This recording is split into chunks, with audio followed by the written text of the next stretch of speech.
Mesdames, Messieurs, chers téléspectateurs, bonne arrivée dans votre émission Ça se dit. Les gens continuent toujours à parler et tout ce que vous dites chez vous à la maison constitue des très bons sujets sur lesquels on s'attelle pour trouver des solutions et pourquoi pas de réponses dans cette émission que vous aimez et que vous continuez à amouracher. Il s'agit de l'émission Ça se dit. Merci pour votre fidélité.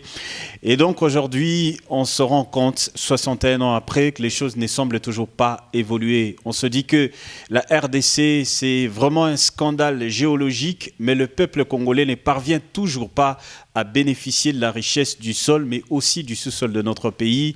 Peut-être c'est sur le plan mental de Congolais qu'il y a un problème. Alors voilà pourquoi on a décidé de faire appel à un artiste, un libre penseur qui va justement nous aider à pouvoir sûrement trouver des courtes ou des grandes solutions, même de réponses par rapport à tout ce qui se dit aujourd'hui. L'invité de ce jour, il s'appelle Monsieur Fac DMX, voilà. Il s'appelle Fac DMS, voilà. Il est libre penseur. Comprenez, les artistes ont toujours des noms très compliqués.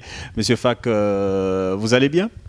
Oui, merci beaucoup pour l'invitation. Je vais très bien et je suis très content d'être là. Merci. Vous êtes artiste, vous êtes libre penseur. C'est depuis combien de temps que vous faites ça? Au fait, j'ai toujours eu un faible pour l'art, surtout un faible pour le beau. Alors c'est ce qui m'a poussé un peu à aller vers l'art. Mais je n'ai jamais fréquenté une école où on apprend ce que c'est que l'art, tout et tout. Donc c'est quelque chose d'inné en moi. Alors j'ai fait mes propres recherches et puis voilà, aujourd'hui je me retrouve dans le design. Et comme j'ai toujours eu un faible pour la langue française, donc je me suis lancé aussi dans les lettres. Et puis en tant que quelqu'un qui fait de la recherche et tout dans la société, eh ben, je me suis retrouvé aussi en train de réfléchir sur des sujets très importants de notre société. Voilà en gros ce que je suis. Donc je me définis comme quelqu'un qui œuvre dans la construction des esprits. Voilà, c'est ça Fac DMS. Vous avez un mouvement qu'on appelle l'informatique de l'esprit. C'est quoi ce mouvement? Ce n'est pas un mouvement, ça c'est ma vision. Alors j'ai réfléchi, il fallait chercher des termes parce que j'ai l'habitude de m'amuser un peu avec les mots que je considère comme étant des matériaux de construction chez moi. Les mots ont une très grande importance à mes yeux. Alors j'ai cherché, je me suis dit non, il faudra essayer d'inculquer quelque chose. Et comme tous les jours je suis devant l'ordinateur, alors j'ai trouvé ce mot-là, informatique de l'esprit, c'est-à-dire une véritable révolution mentale qui prône la révolution des mentalités, des Congolais en particulier, et de monsieur et madame tout le monde en général. Et vous pensez que Dieu a laissé des erreurs dans les cerveaux des gens pour que vous puissiez tout le temps formater? Vous voulez contredire Dieu apparemment? Je ne pense pas que Dieu ait commis des erreurs. Alors c'est quoi l'objectif de cette informatique de l'esprit? C'est le constat. Un constat amer de ce qui se passe dans notre société, où on retrouve des gens avec des cerveaux, mais ces cerveaux sont remplis des facteurs négatifs, du tribalisme. On doit écarter des gens parce que ceux-là, on ne les aime pas.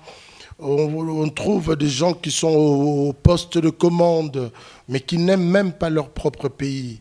Vous voyez, tous ces facteurs négatifs m'ont poussé. C'est pas que les cerveaux des gens étaient négatifs. Il y a de la place dans les cerveaux. Mais les cerveaux sont remplis de plein de mauvaises choses. Alors je me suis décidé, il faudra qu'il y ait un travail de formatage. C'est-à-dire que beaucoup de Congolais doivent sortir plein de choses qui sont dans leur cerveau et les mettre déjà à la poubelle. Ça, c'est la première des choses. Et de deux, il ne faudra pas que le cerveau reste vide parce que le cerveau est habilité à être fonctionnel.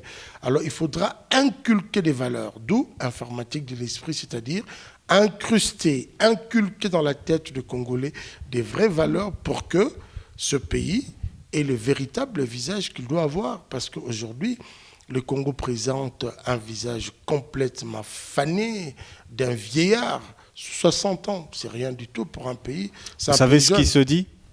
Ça se dit que vous êtes fou. c'est vrai que pour pouvoir apporter un certain nombre d'innovations dans une société... Ça, c'est pas de l'innovation, c'est de la folie, ça. Oui, il faut être quelque part un peu fou, mais de la folie... Donc vous acceptez votre folie quand même. C'est une folie négative parce qu'elle va amener cette folie, elle va amener les gens à pouvoir réfléchir. Je pense que les cerveaux, son rôle premier, ce n'est pas d'être un cerveau latent quelque part. Le cerveau, comme je l'ai dit, il doit fonctionner. Les gens doivent réfléchir. Si la réflexion n'a plus sa place dans une société, c'est cette société-là plutôt qui est folle. Est-ce que ce n'est pas par manque à faire, peut-être par le chômage, que vous parvenez à vous mettre à réfléchir comme ça? Je ne suis pas au chômage. Ça se dit. Je ne suis pas au chômage. Et puis, je peux même dire une chose, c'est que j'ai même refusé de travailler dans des sociétés parce que j'ai trouvé que dans mon cerveau, il y avait tellement de possibilités de faire des choses.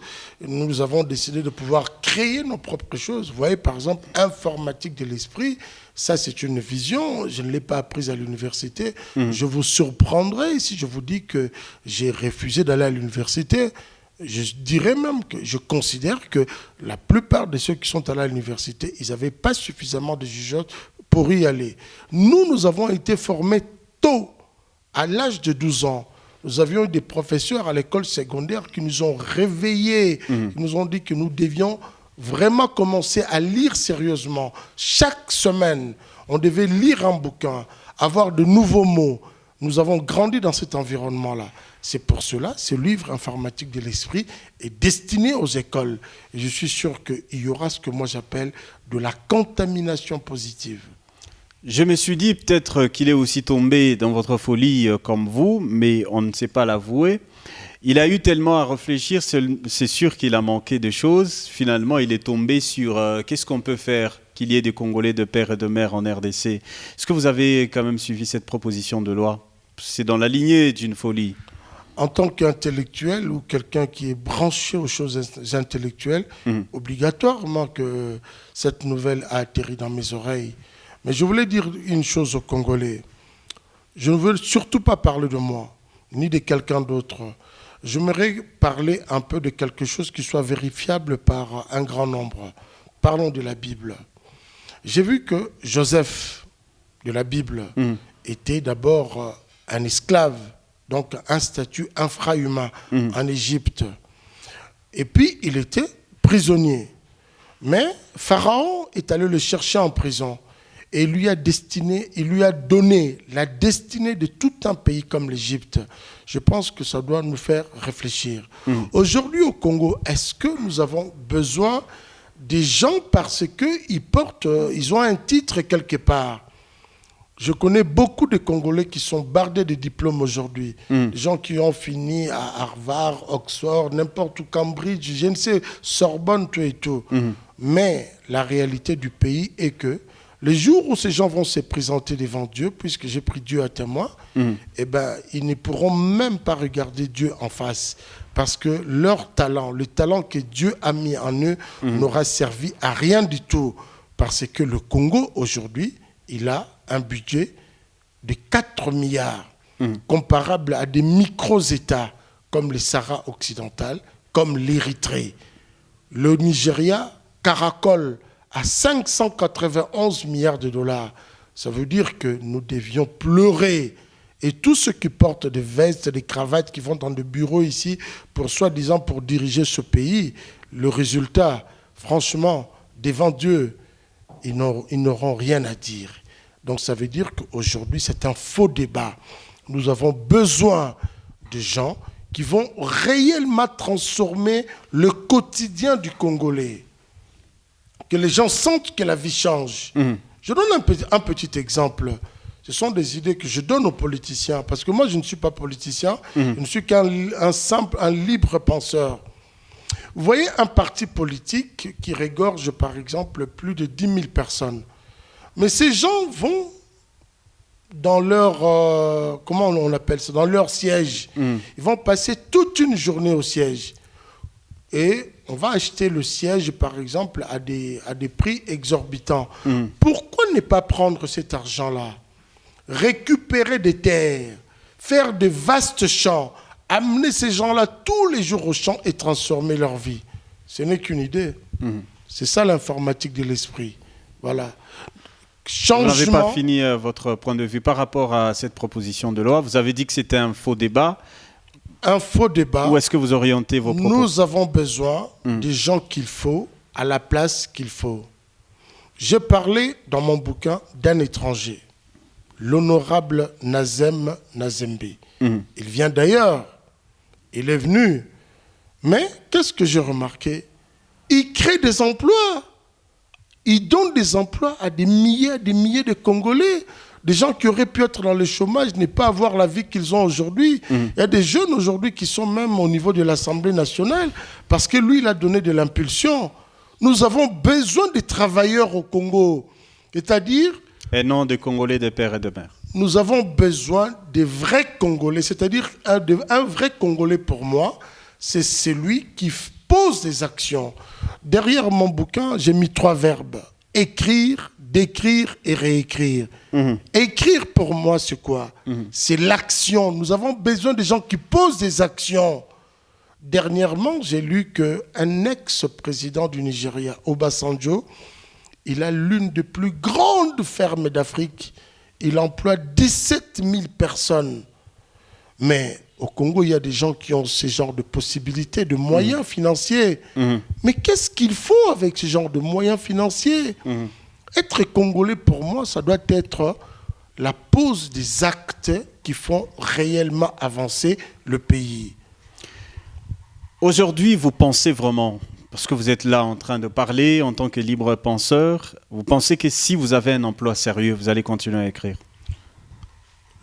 L'écriture, pour moi, est une passion. J'ai un autre regard par rapport aux livres et par rapport aux mots. C'est peut-être ça la différence. Comme je l'ai dit, nous avions été très bien encadrés. À 12 ans déjà, un gamin de 12 ans devait présenter chaque mois un bouquin, ramener de nouveaux mots, faire de la construction des phrases. Nous sommes habitués aux mots. Alors c'est une passion. J'ai trouvé que l'écriture chez moi aujourd'hui est devenue un pouvoir. Vous êtes alors avec ce pouvoir, avec ce pouvoir, je pense qu'il y a la possibilité de révolutionner les mentalités.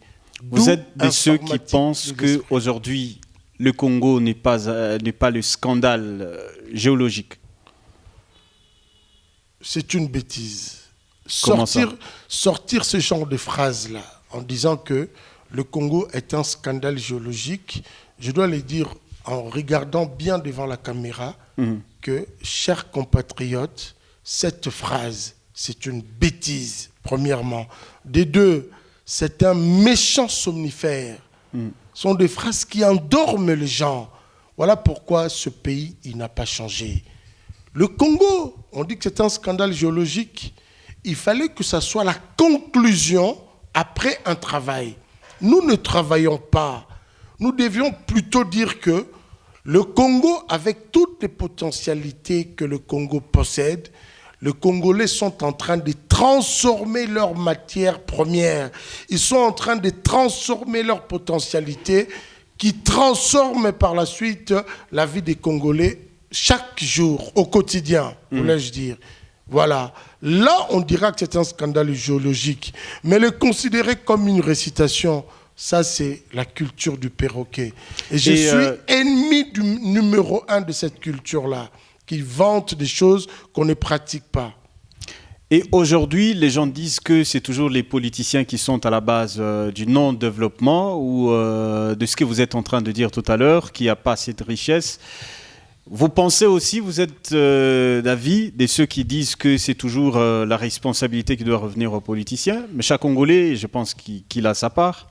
Je pense que la responsabilité première incombe aux politiciens. Pourquoi? Parce que Res Publica, ils ont pris la responsabilité de diriger la place publique. Le prix du pain dépend de la politique. Nos enfants que nous envoyons à l'école, ça dépend de la politique.